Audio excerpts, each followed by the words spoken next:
Inner Voice, a heartfelt chat with Dr. Foojan. I think when you were talking about the cultural aspect, and I love how you said that sex is a skill, and it really is. And if you think of the old traditions, like if you think of the Indian tradition and the Chinese tradition, they had manuals on how to have a good sex life.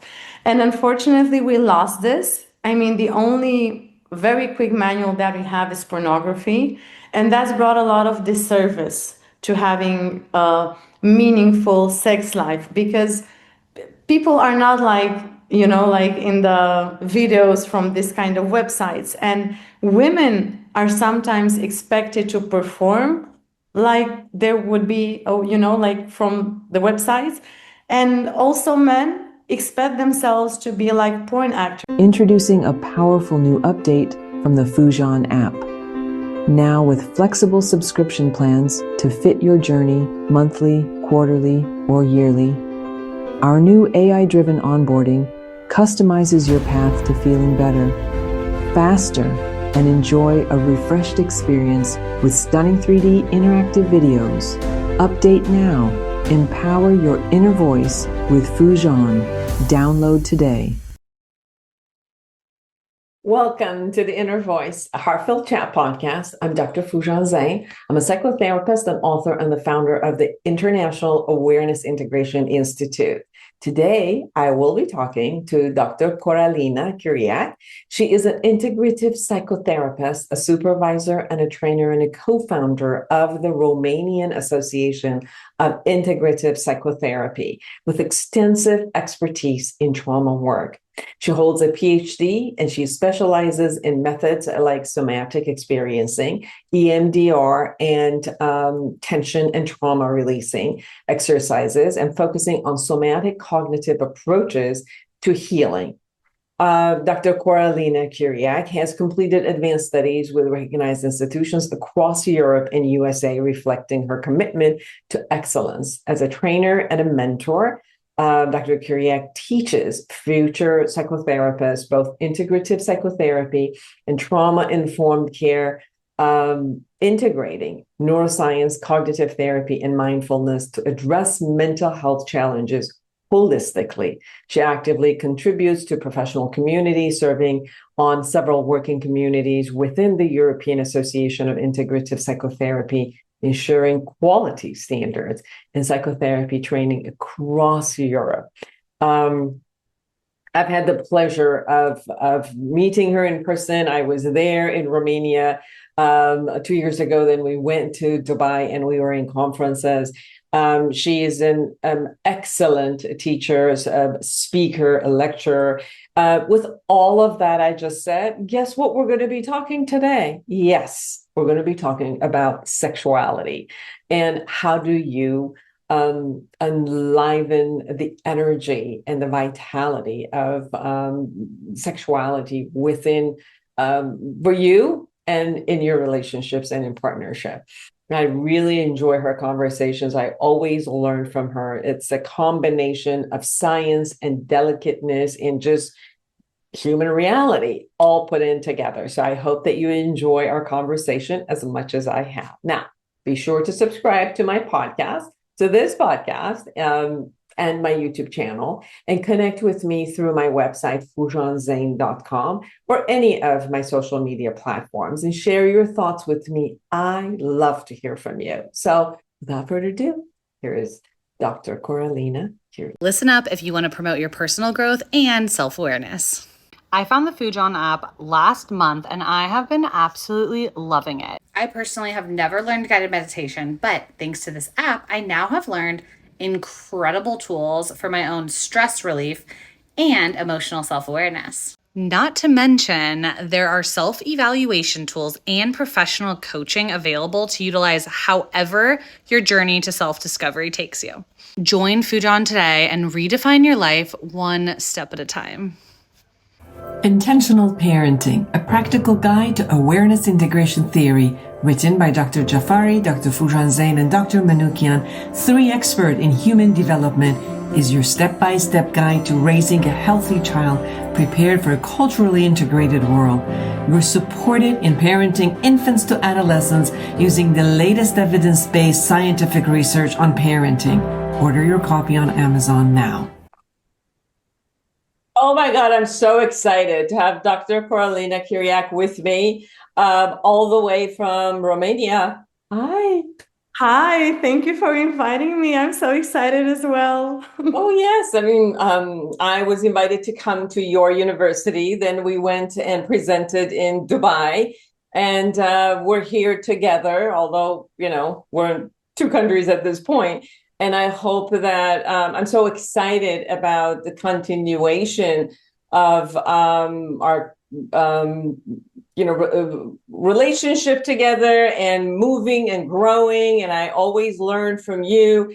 And I know that when both presentations, when I was in Romania and we were in Dubai, that not only you expertise is about working with trauma, but also you've chosen your expertise and what you teach in the area of sexuality.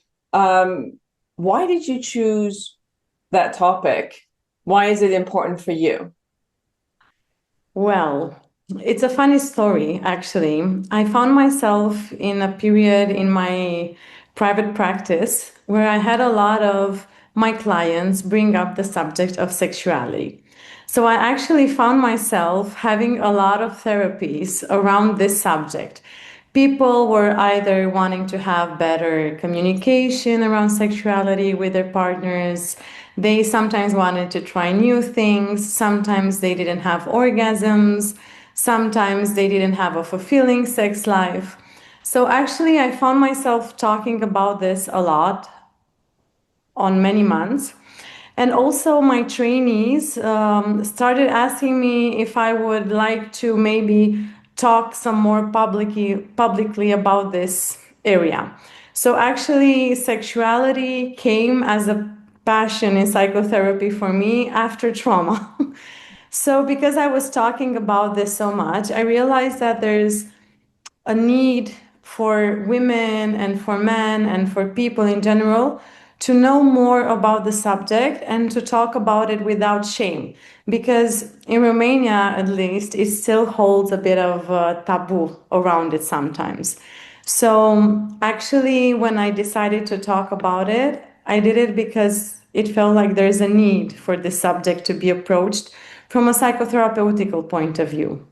Absolutely. I think this is a subject that not only in Romania, I think everywhere around the world, there is an uncomfortableness to talk about it. I know in the public there's a taboo, but even among couples, right? Even among friends, I think there is an embarrassment around the conversation. So some of it has to do with shame. I know that especially when we have worked with trauma, the trauma really affects your sexuality, because within the sexuality, you have to allow yourself to feel vulnerable and safe. And many times when we've gone through trauma, we've lost that sense of safety, and to have the ability to bring it back to ourselves where we could be powerful while we could be vulnerable is something that is very important. And when I've sat in your conferences and I've heard you, part of what I've always seen is this element of delicateness that you bring into the space where the person can really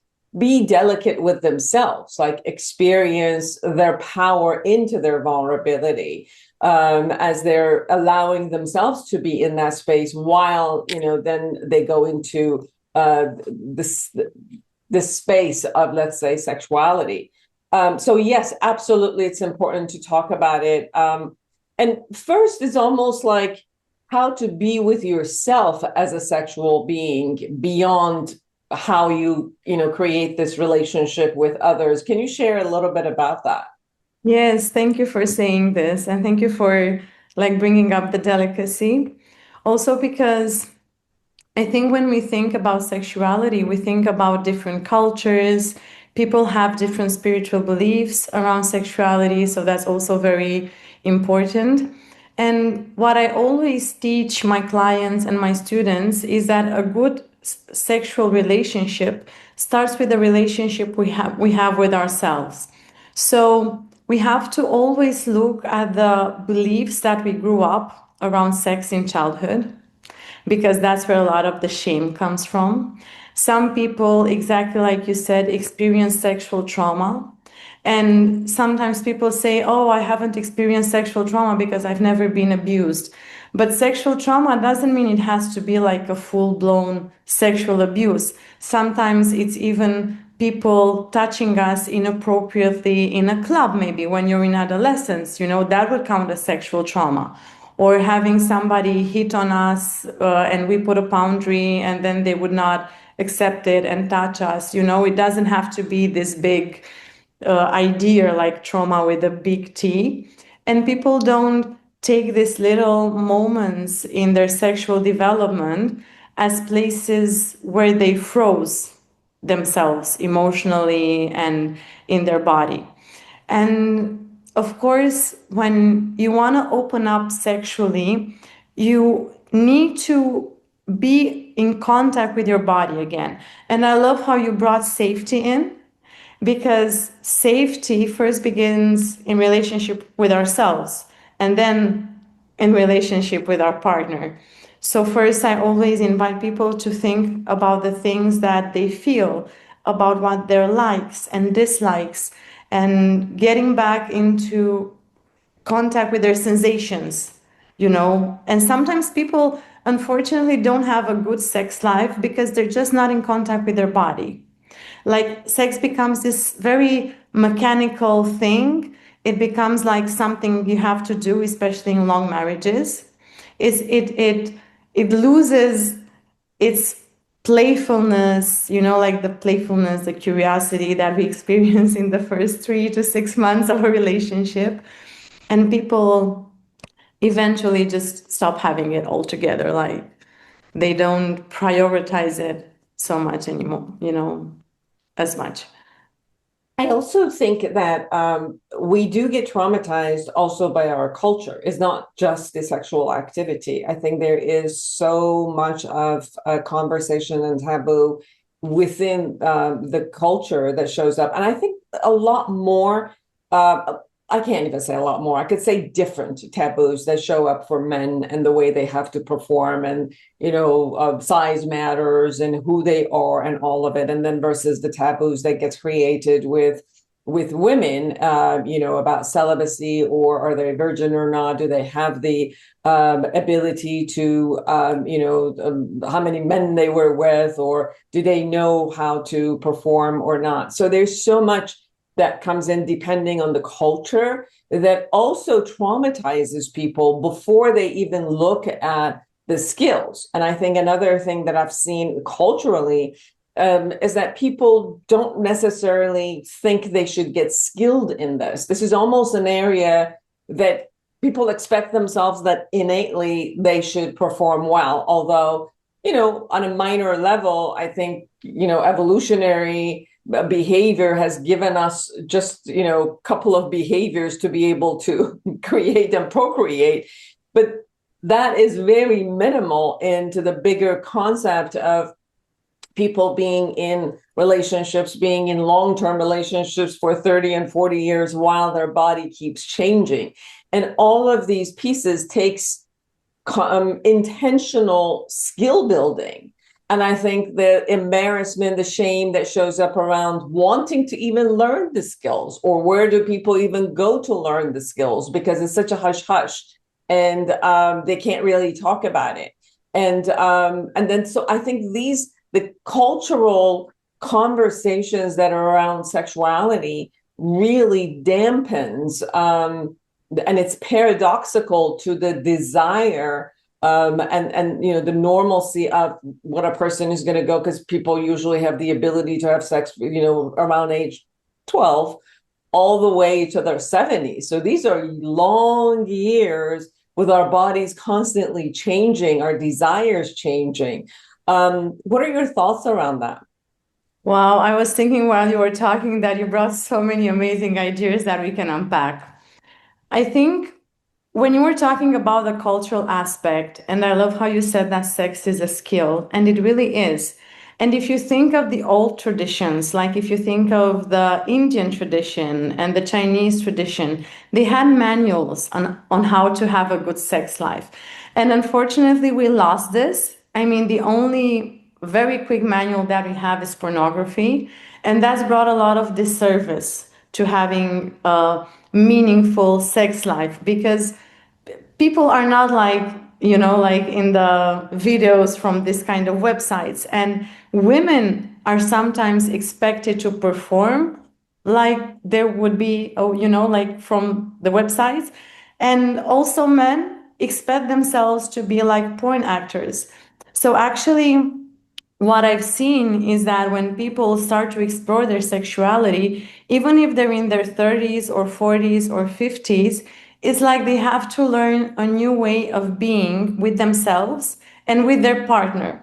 And it's a whole nother level of vulnerability and of intimacy that opens up. And I think that it's very important that first we drop all of these expectations of how we should be, what we should like, what our mother and father told us that we should enjoy, and rather start investing ourselves with the power that we are the ones who decide what we like, what we don't like, what we enjoy, what we don't enjoy. And I think it's so beautiful that you brought up the way that we change, because there's one thing when you're in your 18, like when you're in your teenage years, and then you start growing, and then you're in your 30s, and then you start having children, and that changes a lot, the sexual and the intimacy. And then we, like women, start going into menopause, and then again our body shifts. So I think that people don't realize how important, this piece of being human is. And it's quite a pity because you use the word desire. And I think that when it comes to sexuality, desire is a very special kind of energy. And sometimes people are very afraid of it. And if you think about how you bring desire in other areas of your life, like when you desire something, like when you desire a different job, or you desire to have more money, or you desire to learn a new skill, or to bring a new hobby, or a certain lifestyle, desire is very potent as an energy. And it's amazing when people open up sexually. Feeling this desire doesn't necessarily mean that you go and you have sex with everybody, but just learning to be in this fire in itself brings us back into connection with the energy of life. And for me, this is the magic. This is where the real magic happens. And this is where like the biggest and the most beautiful part of sexual healing, happens, when you learn to like really relax into this energy that you feel in your body. It's interesting as you were sharing this, I was the comparison that you made, which is when people have desire for something, that they get motivated into action and move forward with all of it. And obviously they also have to make a decision about, the integrity of what they're doing, how they're doing it, and looking at all the angle. When it comes to desires that happens within sexuality, I think that people hold themselves back because it's as if they gave in to the desires, that somehow they will put themselves in concepts of out of integrity, or that they have to do this in hiding. This is not something that they can do publicly and be out, because the same thing, that there's a stigma and a shame around the concept of sexuality and being out there, where if you have a desire to grow, to earn, finances, to do all of that, it's a part of you, what you show. You buy the houses and show, you get these, your career goes up and you show. You feel proud that you have a desire and you go and sustain it. And it's completely the other way with sexuality. If you have the desire and you act on it, it has to be private. It has to be something that people don't talk about. So although you're motivated, but the motivation is always somehow associated with shame and guilt. Yes, because this is how we're brought up, like it's hundreds of years of conditioning. And if you look also how religion played a role in this, it's so sad what happened to sexuality. Because even if your religious beliefs are around a stable couple and not having affairs, this doesn't mean that you cannot have a beautiful sexual sex life with your partner.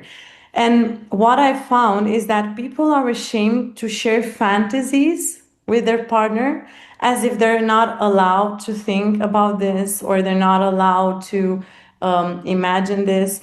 And it doesn't mean that if you bring fantasies in your couple's relationship, you have to act on everything. You don't have to act on all your fantasies. But all the talks that people have around sexuality with their partners actually deepens intimacy if they are expressed in a space where there's vulnerability and non-judgment.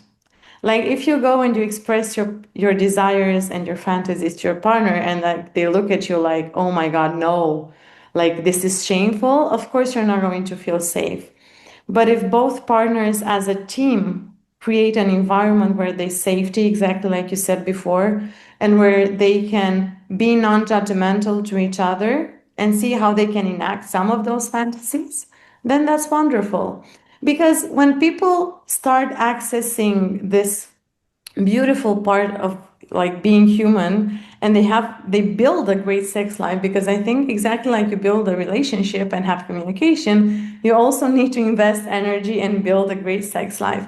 There's so much dopamine that you can get. Like there are so many benefits that you get and that are going to support your everyday life, because you're always feeling endorphins and dopamine, and you're happy and you feel full and satisfied, and you feel desired by your partner, and there's playfulness in your life because there's a level of always teasing each other or flirting or sending messages, so there are so many benefits, and people unfortunately don't invest energy in them. They That's like shove it under the rug and don't look at it. That is so true, because especially with long-term relationships, that the beginning of the phase of the relationship, the honeymoon phase, it really rides a lot on the sexual energy, the flirtatiousness. And then as people kind of get into their relationship, and the act itself becomes mundane and they move, but they also, like you said, dampen or kill off the energy. Is as if the energy of sexuality was only being utilized for a hunt, for the capturing of the relationship, versus it is a vital energy that can be utilized every day in your relationship with integrity, being, kind of bring the playfulness, and bring that zest of the loverhood throughout your life, which, it also includes partnership, parenting, and all of the other pieces that show up in your marriage or your long-term relationships. But it's almost like they kill off this side, and then their kids grow up, and then suddenly they feel very separated with each other because that piece wasn't there. And sometimes when they connect back with their sexuality, the desire comes in and goes after hunting another person versus hunting their own mate, which they've been together for such a long time. So not only it's beneficial to keep this, it's kind of dangerous when you dampen it in yourself. Exactly, because we form attachment. So we attach to the other person, and then we imagine that the other person is ours. We start sometimes to objectify it. We treat the other person like an extension. We don't end up really seeing them. And when people come to do couples therapy with me, and I tell them, well, you have to date again. And they're like, oh,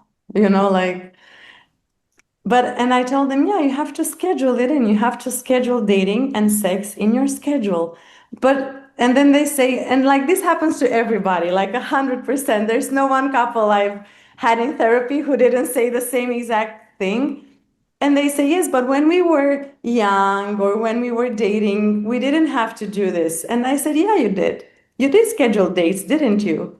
Like you would schedule a date and you would get all prepped up and you knew you were going to have sex and you went there in a certain kind of energy. Why wouldn't you put it in the schedule now? Because now it feels like a to do, it feels like scheduling. But it takes a bit of time, to do it until you start getting the wheels greasy again and then you start knowing each other again. And it also comes down to how you decide to view your partner. Like if you are still curious about your partner, you want to know who they've become in the last years, and not take them for granted like this person who is always going to be here in the house and not end up like roommates, but rather like keep the spark going. Yeah. Have you noticed also that there is this concept of, the singlehood sexuality versus couplehood? A lot of couples, when they move in together and they, form, whether it's a marriage or cohabitation or something, that the way that they act with each other differs from the sexuality that, or the motivation or the energy they had before. There is a difference between, let's say, the beginning hunting energy of sexuality that goes after and hunts versus where we become a little bit more closer, where we fall in love, where we have that attachment. There's a different energy into that sexuality. Can you share a little bit between how it feels between the two, and then what can we do in order to kind of prep both of them versus lose one and just move to the other? Yeah, what a great question. I always view sexuality in a couple like a flame. When you're in the hunting season, there's this big bonfire, like it's very hot. And then when you come closer, it dampens. And I think that it's very important that couples decide together that they're going to keep the flame up. So it's very important for partners to know how to find their own harmony between closeness and distance, closeness and distance. And I always tell my clients that it's very important that they have a together life, but also a bit of a separate life. Like they have their own hobbies, they all go out with their own friends, like go in the weekends with the girls, and this brings up desire again. Also, maybe if they have kids, going just for a weekend away from the kids in a romantic getaway. And these are such simple tricks and they save so much. Unfortunately, people don't usually do them. And like there's this very little twitches that if you do in the long run, they're going to be so beneficial. And what I've also found out is that people don't give each other emotional fuel. We're so good at desiring a partner and talking so beautifully to them in the first few months of the relationship. Like we flirt with them, we compliment them, we tell them, oh, I desire you so much, I miss you so much. And then as we grow closer together, we stop doing that because we did it in the first 3 months. So what's the point of doing it for the rest of our lives?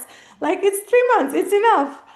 But actually, I think this is part of the responsibility that each of the partners need to take to keep complimenting the other person, to keep making the other person feel seen and desired. And if your focus as a person in a relationship will be on making the other person feel desired, and both of the partners are going to have this focus, then it's going to be very easy to maintain an active sex life together. So we started to share around the conversation of how do you keep your own flame in your body? How do you take care of yourself? How do you create sexual hygiene for yourself first? So let's start with that. If you want to elaborate and give a little bit of a tips between, and to also say whether you see this equally among genders, or is it different for women in the way that they take care of themselves in sexuality versus men? Actually, I think that there's not a difference between the genders. Like, men are as vulnerable as us. This is what I found out. And I think that, of course, it's very nice to take care of our physical appearance, like take care of our body, treat our body with care and love and respect. But one of the tips that I do myself and I also like share with my clients is flirt with yourself. Like sitting in the mirror in the morning and just do a little flirting with yourself. Like give yourself a little wink in the morning or make yourself a compliment or send yourself a love letter from time to time, even if you're in a relationship. Because sometimes, and this is going to bring us a bit to toxic relationships, sometimes we choose relationships because we have an intense need to feel desired and special. And this is how people end up in narcissistic relationships or relationships with people who are toxic. And I think it's so mature in a way. And it's so like we become very autonomous when we give to ourselves. It doesn't mean that like there's always going to be space to feel desire. Nobody's gonna say, "Oh, I desire myself so much, I'm good. Please don't desire me anymore." Like of course everybody will, like you can fill your cup from the outside as well. But there's such a magnetism in how you carry yourself throughout the day when you desire yourself, when you find yourself beautiful, when you find yourself sexy and sensual and magnetic. And it applies to both genders. It's not going to turn us, narcissistic and like we're going to be like number one everywhere. Of course, there's still space for other people to be beautiful and sexy. But at the same time, it makes us really fall in love with ourselves. And this helps with so much in life, like with setting boundaries and saying no to people and choosing carefully and choosing the relationships that we want to go in. So it's a great practice. It's so simple, and if it's done daily, it brings miracles. It's true. Sexuality, beside the skills that we were talking about, has a lot to do with attitude. And what you're sharing is if you foster that type of an attitude that, that you are a sexy human being, that your energy is a sexual being, and then it kind of like as you're moving forward, it motivates you, it gives you vitality. And it creates attractiveness, not only from a sexual perspective, but it creates attractiveness. It draws people to you, and it could sometimes be the doorway to, the levels of intimacy and attachment, or power, or your intellect, or a lot of other angles, which sometimes the essence that you have, kind of like. What comes to my mind is, can you first be attracted to yourself instead of damning yourself consistently or looking in the mirror and looking at all the parts you don't like? Is actually get attracted to yourself first. And it's so healing. Yeah, and then you walk out. Because we have such negative talk about ourselves. Like most of us grew up with critical parents or teachers. And then we have this voice in our head that is constantly comparing us. And when you look in the mirror naked, then you look at the models who do this for a living, and then you compare yourself some more. So this is like a problem that's universal. And I think it's such an act of rebellion and of courage to really start liking and loving yourself and being in love with yourself and finding yourself sexy exactly like you are. This doesn't mean that you don't go to the gym or don't, go to Pilates or whatever, or try to move and keep yourself healthy, but just loving yourself as you are and desiring yourself. That's so healing. Absolutely. And it brings so much change in people's lives when they start viewing themselves as such. And it also brings a lot of confidence as well. And taking the same thing that you are as who you are, whether you're single or in a relationship, and then as you bring this into the relationship, what would be your suggestions to couples at the beginning of their relationship, still in the honeymoon phase, where they can establish, let's say, some communication portals with each other? Because sometimes, like we said at the beginning, people don't talk about this. They are in a relationship, they're having a sexual relationship, but they don't talk about it. Yeah, I think exactly like you said, communication is key. You have to really express yourself. When you're in bed, even when you're having sex, you have to teach people how to have sex with you. Because the other person doesn't know what you like, what you dislike, what turns you on, what you want more of, because people don't read minds. And we have to claim ownership of our own pleasure. And when we do that, the other person who's there with us in the experience, of course, they're going to enjoy giving us pleasure because that's why they're having sex with us. So actually, many people, they don't have a good sexual experience is because they don't say what they like and what they dislike. And I think it's very important when people decide and like, okay, we're gonna be a couple, and like they're starting, to build a relationship, to have the talks, like be curious. What are your fantasies? What would you like to experience more of? Let's try it, until you try, you don't know if you're comfortable or not. What would you like to experience more of? Let's have like one day where we just are with each other and we explore sexuality, because sometimes people also think that eroticism has to do with sex. And for me, these are two separate things. You can have an erotic experience eating chocolate. Like the pleasure and the way it melts and the smell. And like if you really drop down in your body, that's erotic. You can have an erotic experience when you're listening to a beautiful piece of music and you feel like the music is making love to you. It doesn't have to be about sexuality. Also, people think that sexuality has to do with having great sex that ends with an orgasm. And I think that reduces sex to such like sex is this big picture with lots of colors and shapes and mountains and rivers, and there's so much exploration to do, and people say, yeah, there's a tree and that's where you have to go.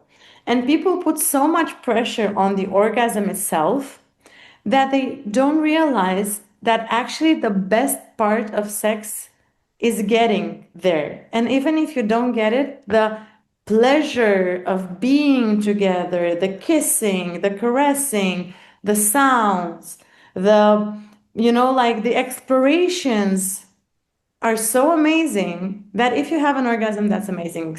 But it's not like the big, grand finale. There's no grand finale. The grand finale is the pleasure itself. This is why people rush also. They don't take their time to really warm up, to be ready to have a sexual experience. They don't have that period after having sex where they cuddle or they talk or it, for some people, it just becomes like something mechanic. And it's very sad because it's so much more than that. I think people become lazy around sexuality, especially when they are in a relationship. It just becomes part of, let's say, the routine, and they make it very like efficient, and they get lazy at it. And sometimes when we take on if we took on the same attitude of laziness around anything else, our jobs or careers or anything else, that would fail. It would fail us because we're not putting the excitement and the energy to give us to really hold that space and the area of our life in what it needs to be, although it's one of the areas that really gives us pleasure. But I found many couples or even single people who become lazy at it. It's like, there's one form. There's one way to do it. They've not taken care of the setup, the expression.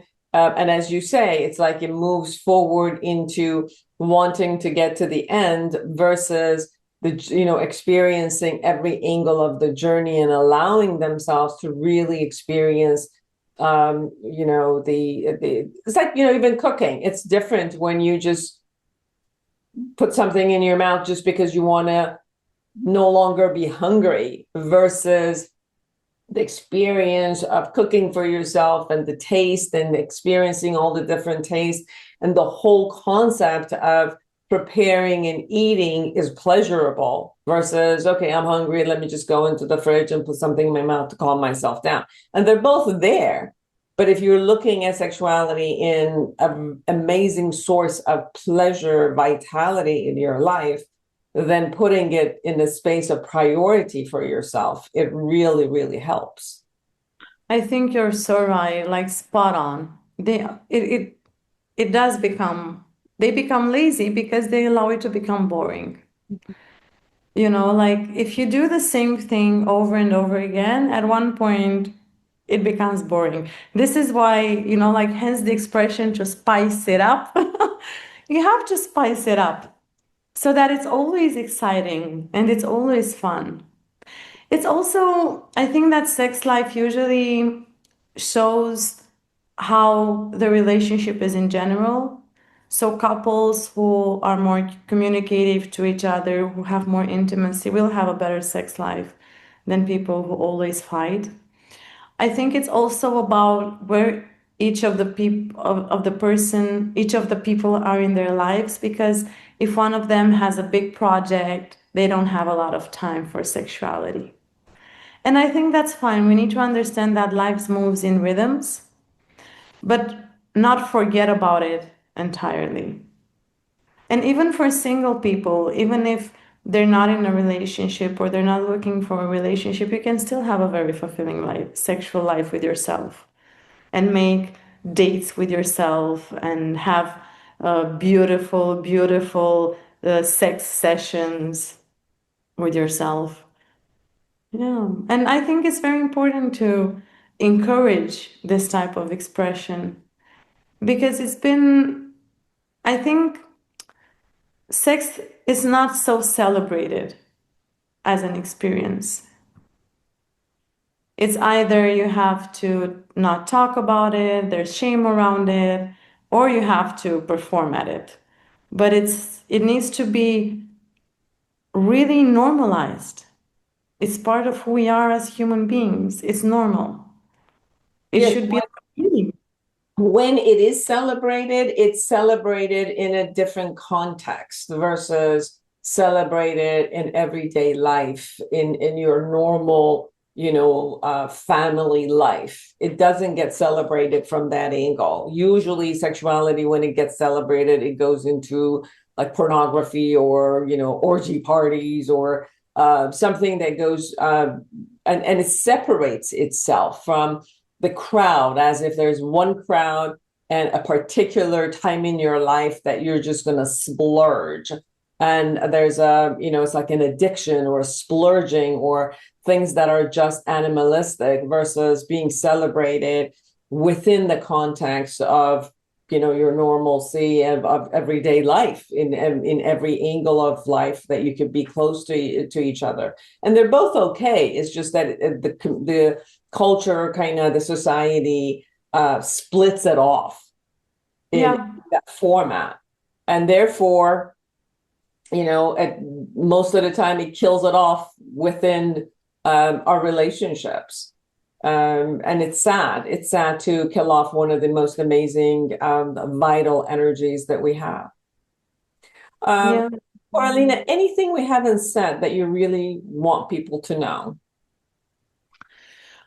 I think I would really like people to know that the energy of desire should be celebrated. I think this is really important. I think I would like them to know that sexuality is a gift that we have as humans. And it's something to be enjoyed and reveled in and experienced and explored. And that we just need to turn off those voices that tell us otherwise. Yeah, because it's natural. Sex is natural. I think this would be like the conclusion. Yes, a beautiful conclusion. It was so great to have you Thank on the you. show. I Thank know you it's for very, inviting me. yeah, it's very late where you are. How can people find you? Well, they can find me on Instagram and on Facebook and on my website, www.coralinachiriac.com. That's how they can find me. Thank you so much for inviting me. I've had such a blast talking to you. I really enjoyed it. Oh, of course. And we had, every time I've seen you, we've had such a great time in exploring life and exploring, the concepts of the field itself and how to grow in all levels. And I had one of my best, for people who are listening or watching, well, I had one of my best experiences with you in Dubai, in this amazing 10-course Michelin star restaurant, which was in Atlantic. We had the whole amazing aquarium in front of us with just like, we're talking about pleasures, like every single food, every single dish that came.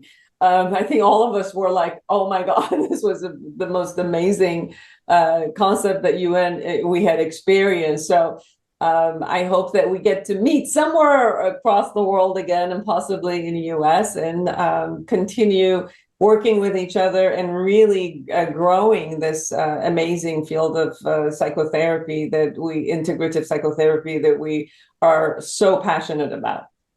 Yeah, it was so beautiful. I love seeing you in Dubai and spending time together. And it was such an honor that you came to our conference last year when we turned 18 years old as a school. Yes. And I love working with you as well.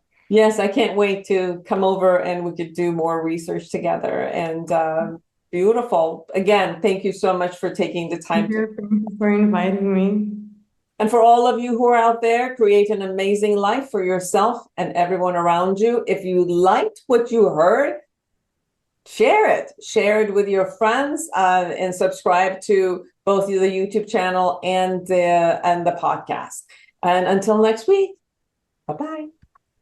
Are you a psychotherapist looking to enhance your practice? The Awareness Integration Therapy, developed by Dr. Foojan Zeine, is a comprehensive guide to the principle and techniques of this powerful therapeutic approach. Join the growing community who have elevated their practice and expanded their skills by embracing Awareness Integration Therapy and witnessing its life-changing impact. Order your copy on Amazon now.